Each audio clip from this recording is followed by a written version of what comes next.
유럽연합은 때가 되면 정체를 드러내고 세계 정세를 장악합니다.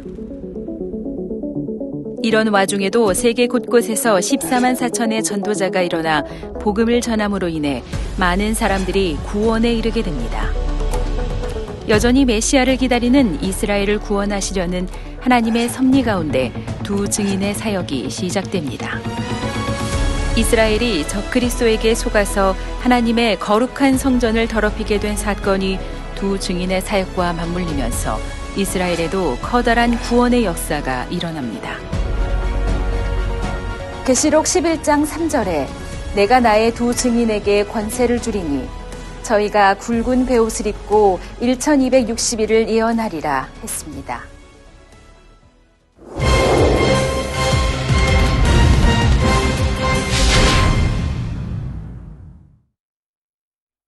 그 기간 동안 하나님께서는 두 증인을 통해 이스라엘 백성들을 비롯하여 이 땅에 남은 사람들에게 다시 한번 회개할 시간을 주시는 것입니다. 1260일을 계산하면 3년 반인데 이것이 꼭 후 3년 반을 가리키는 것은 아닙니다. 두 증인이 본격적인 활동을 시작하는 것은 후 3년 반이 시작되기 조금 전부터입니다.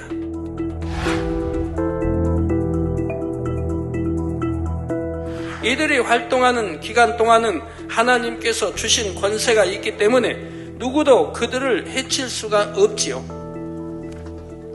물론 이때는 적그리스도가 세상 권세를 잡고 모든 것을 장악하고 있는 때입니다.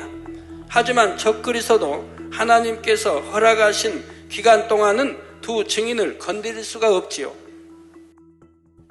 그러다가 그 증거를 마칠 때가 옵니다. 두 증인을 통해 구원받는 수가 다 채워지면 그들의 사역을 마치게 되죠. 그럼 이 두 증인은 어떤 계기로 주를 믿게 될까요? 7년 환란이 다가오는 어느 때 바로 성결의 복음과 큰 권능을 접함으로 그들은 참된 가치를 깨닫게 됩니다.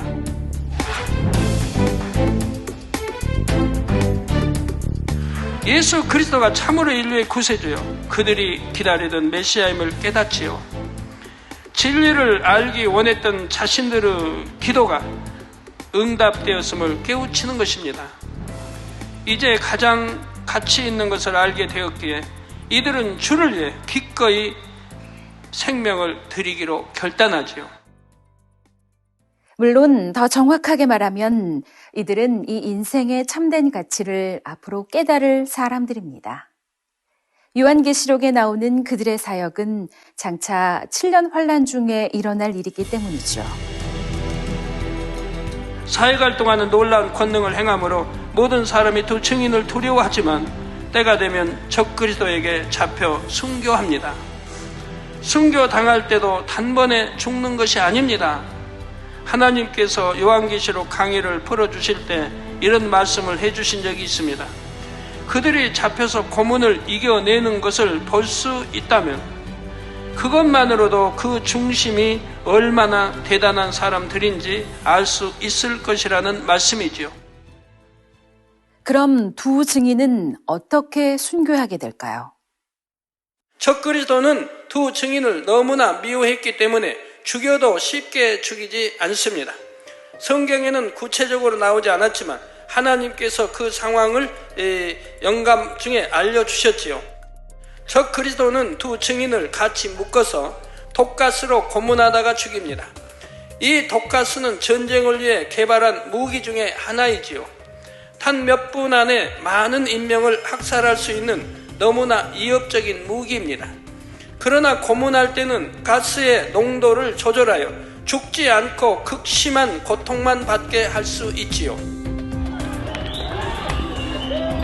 예전에 데모가 한창일 때 최루탄 가스를 경험해 보신 분들이 있을 것입니다. 이 가스를 조금만 맡아도 심한 기침과 함께 눈물, 콧물을 흘리고 구토까지 하는 사람도 있습니다.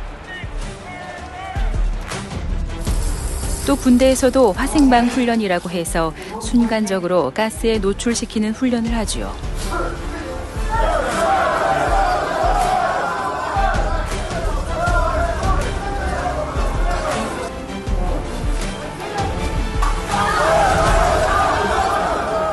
그것을 경험해 본 사람들은 그 고통을 마치 죽을 것 같다고 표현하며 진저리까지 치는 것을 볼 수 있습니다.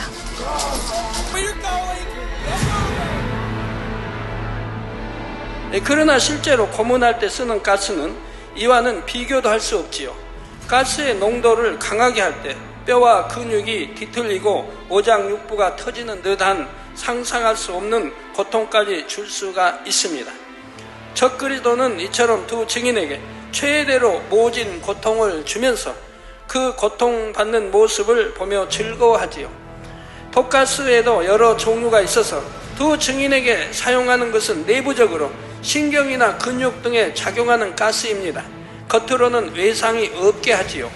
이는 나중에 세상의 본보기가 되도록 시체를 공개할 때도 자신들의 잔혹함을 숨기기 위함입니다. 예수님께서 모진 매를 맞고 십자가를 지실 때 잠잠하셨던 것처럼 두 증인은 참혹한 고문을 당하다가 순교할 때까지도 아무런 반항을 하지 않고 모든 것을 받아들이는 것입니다. 계속해서 3절에 이들이 굵은 베옷을 입었다 했습니다. 이는 그들이 세상의 어떤 좋은 것도 누리지 않고 오직 하나님의 나라를 위해 산다는 뜻입니다. 두 증인은 자신들이 회개하는 심정으로 자신들이 겸비하게 낮아져서 사역을 감당하지요. 사망으로 가는 자신들의 민족을 어떻게든 구해야겠다는 결연한 마음입니다. 굵은 베옷에는 이러한 의지가 담겨 있지요. 어둠으로 뒤덮인 7년 환란의 기간 동안 이들은 영적인 전쟁터의 한 복판에 서게 됩니다. 좋은 음식, 좋은 잠자리, 부귀나 명예 이런 것을 생각할 틈도 없지요. 온 힘을 다해 생명을 걸고 사역하는 것입니다. 다음으로 계시록 11장 4절에서 5절에 이는 이 땅의 주 앞에 섰는 두 감람나무와 두 촛대니 만일 누구든지 저희를 해하고자 한즉 저희 입에서 불이 나서 그 원수를 소멸할지니 누구든지 해하려 하면 반드시 이와 같이 죽임을 당하리라 했습니다. 다음으로 이들에 대해 이 땅의 주 앞에 섰는 두 감람나무와 두 촛대라 말한 것은 그들의 출신과 사역을 의미합니다.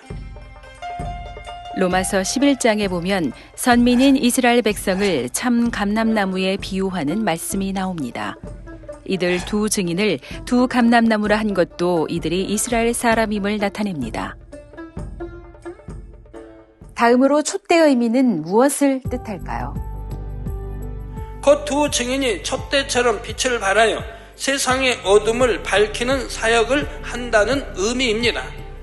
자신을 희생하고 헌신하여 빛 대신 하나님의 뜻을 세상에 밝히는 것이지요. 참된 하나님의 말씀을 선포하여 이스라엘의 구원의 빛을 비추어 줍니다. 다음으로 누가 두 증인을 해치려고 하면 반드시 죽임을 당한다 했습니다. 두 증인의 입에서 불이 나서 원수를 소멸한다 했죠. 이는 바로 두 증인에게 축복권과 저주권이 있음을 말합니다.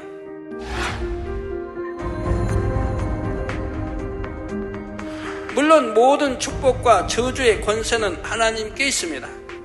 하지만 하나님께서는 종종 그 권세를 합당한 하나님의 사람들에게도 주셔서 하나님의 뜻과 영광을 나타내게 하십니다.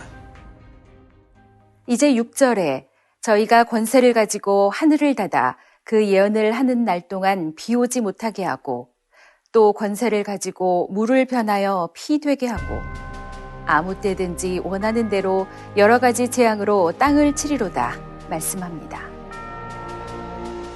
또한 두 증인에게는 하늘을 열고 닫는 권세도 있다 했습니다.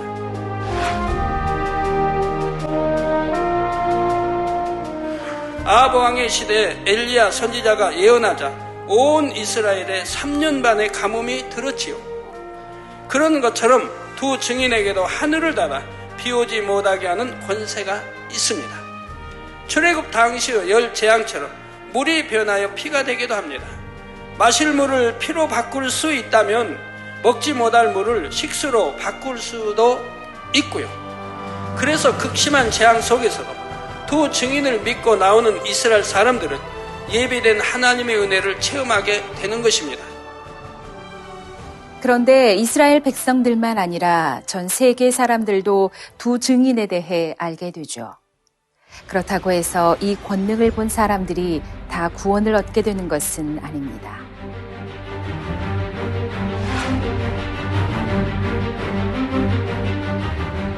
너무나 강팍해진 세대이기에 눈으로 보고도 믿지 못하는 사람들이 많지요.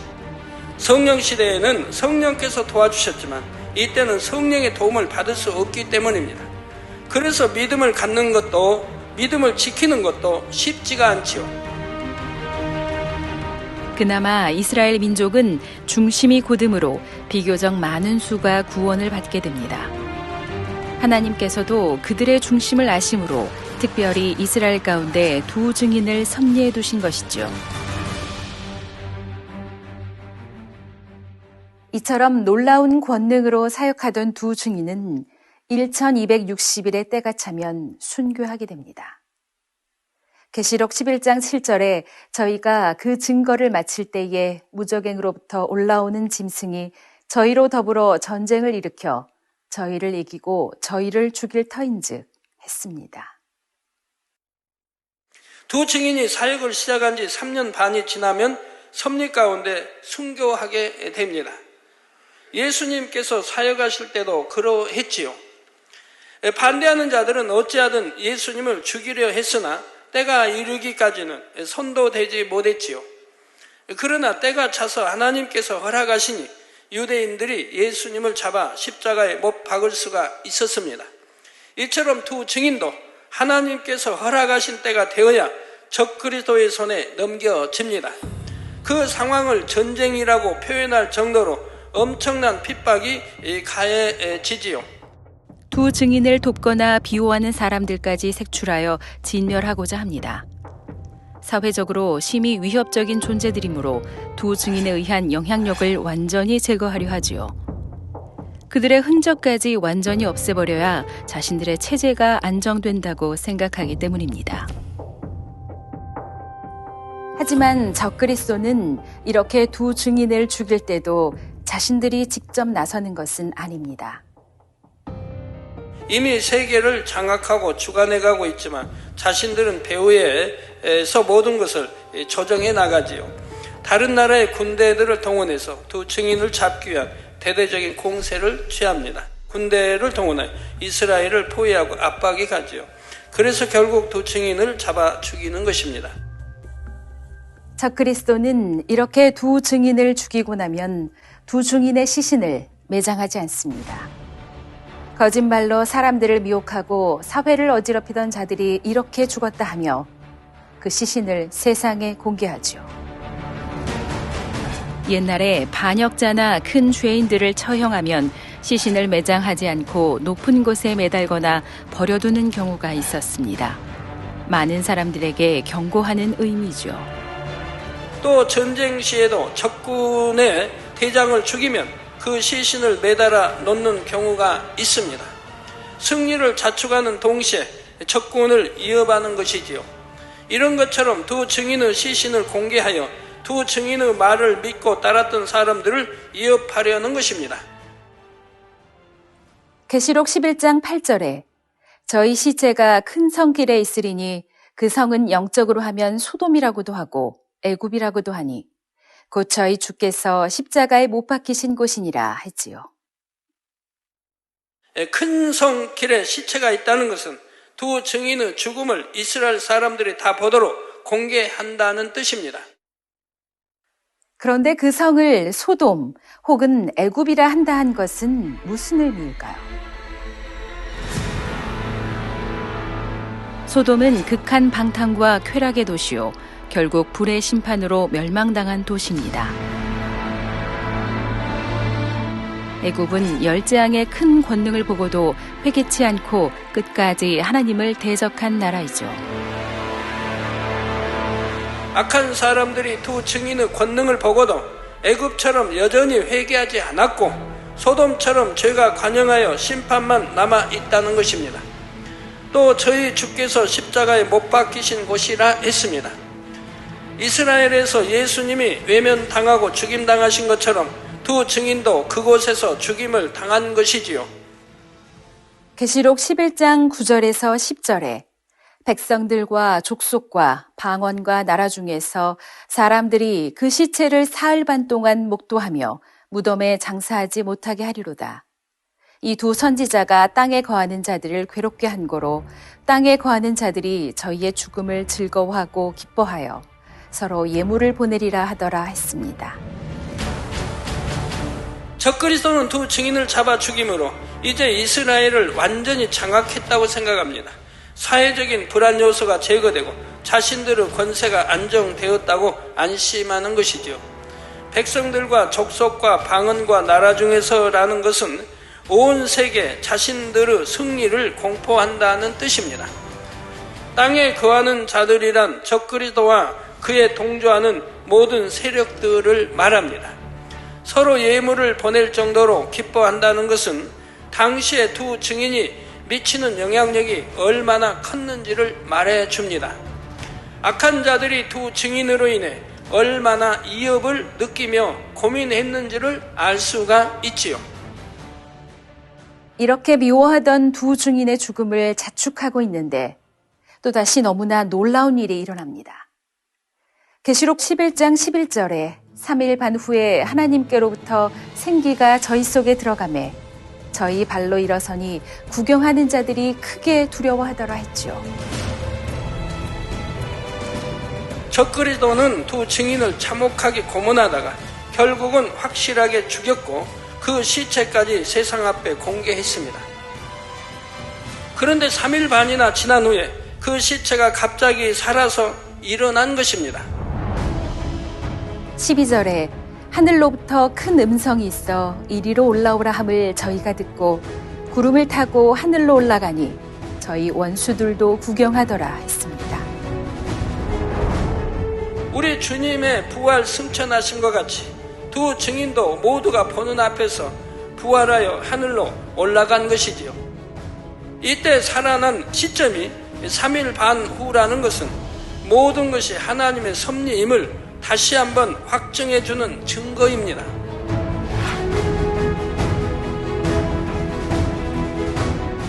적그리스도가 힘이 있어서 그들의 뜻대로 두 증인을 죽인 것이 아니라 하나님께서 허락하셨기 때문에 정확한 시점이 되어 두 증인이 죽임당한 것임을 나타내지요. 자, 그리고 시신을 장사하지 않고 길에 둔다는 것도 하나님의 주관하에서 이루어지는 일입니다. 적그리스도가 두 증인의 시신을 세상 모두가 볼 수 있게 두는 것은 자기들의 승리를 나타내려는 의미였습니다. 하지만 그것을 통해 결과적으로는 세상 모든 사람들이 두 증인의 부활을 볼 수 있게 되었지요. 이처럼 적그리스도가 자기 영광을 위해 자기 뜻대로 이 일을 행해 나가는 것 같지만 모든 것은 다 하나님의 주권 안에 있습니다. 결과는 하나님의 영광이 나타나는 것입니다.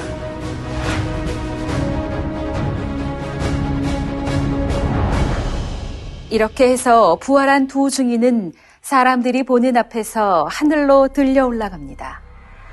영안이 열린 사람만 보는 것이 아니라 육의 눈으로도 볼 수 있지요. 원수들도 구경하더라 한 대로 두 증인을 죽인 적그리스도와 그 추종자들도 이 모든 일을 볼 수가 있습니다. 그러나 적그리스도의 세력들은 이러한 광경을 보고도 회개하지를 않습니다.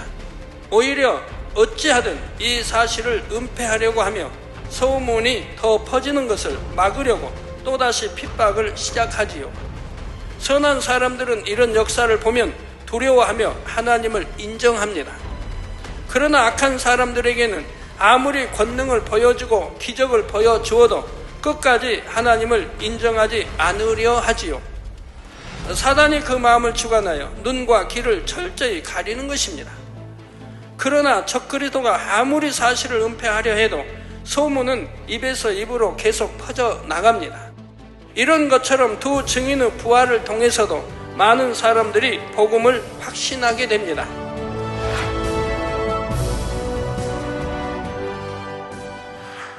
계시록 11장 13절에 그 시에 큰 지진이 나서 성 10분의 1이 무너지고 지진에 죽은 사람이 7천이라. 그 남은 자들이 두려워하여 영광을 하늘의 하나님께 돌리더라 했습니다. 두 증인이 죽임 당했던 그 장소를 중심으로 큰 지진이 일어나 황폐해집니다. 이 역시 예수님의 십자가 사건 당시와 비슷한 사건입니다.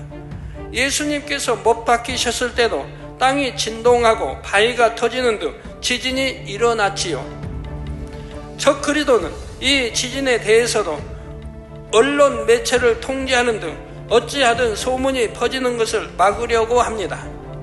그러나 두 증인의 부활 승천과 지진을 현장에서 보고 들은 사람들이 있습니다. 이들 중에 양심이 비교적 선한 사람들은 이것이 하나님의 역사임을 고백하며 하나님께 영광을 돌리게 되지요. 물론 보고도 믿지 않는 사람이 많고 믿는다 해도 핍박이 두려워서 결국 주를 부인하는 사람들도 많습니다.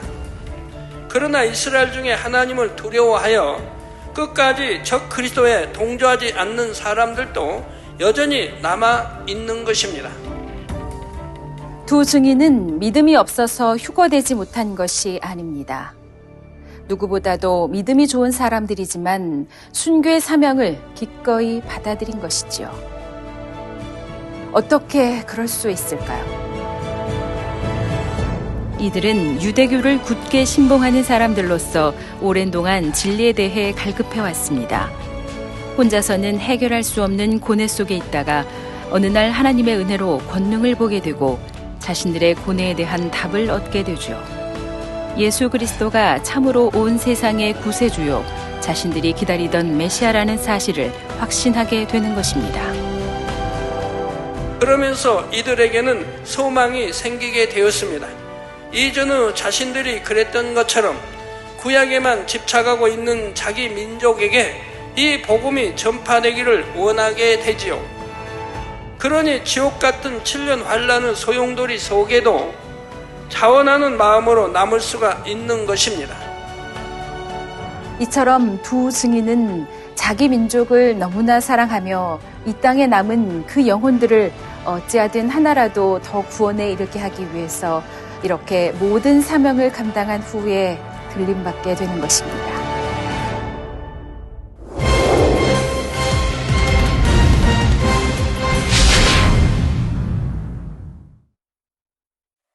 역사적으로 성경의 모든 예언은 반드시 그대로 성취되었습니다.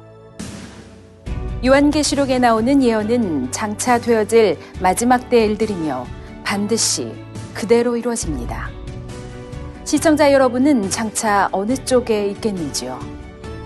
먼저 7년 혼인잔치에 들어가 두 증인을 환영하는 쪽에 있을지, 땅에 남아서 두 증인이 들림받는 것을 올려다보는 쪽에 있을지, 선택은 여러분의 것입니다.